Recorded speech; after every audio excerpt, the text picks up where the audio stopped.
ଭାରତର ପୂର୍ବତନ ପ୍ରଧାନମନ୍ତ୍ରୀ ସ୍ୱର୍ଗତ ତଥା ଭାରତ ରତ୍ନ ସ୍ୱର୍ଗତ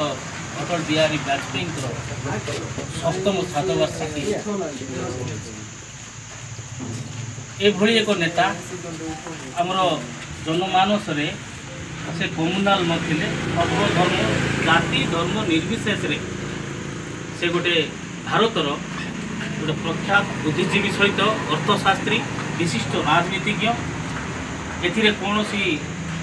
बाच विचार ना से जड़े भारत रत्न उपाधि सम्मानित होती स्मृतिचारण आज आम छोटिया कार्यक्रम नंदपुर प्रेस क्लब तरफ जो प्रयास कराई व्यवस्था पे आम क्षमा चाहूँ क्या बसवा उठा व्यवस्था आम किसी करूँ खाली गोटे संक्षिप्त 2 मिनट आम निमंत्रण रक्षा करी नंदपुर गोष्ठी अधिकारी श्रीजुक्त दुर्गा प्रसाद द्वारा आम ग्रहण मुख्य अतिथि भाव जोग तत्सहित सामाजिक कर्मी मो बंधु तथा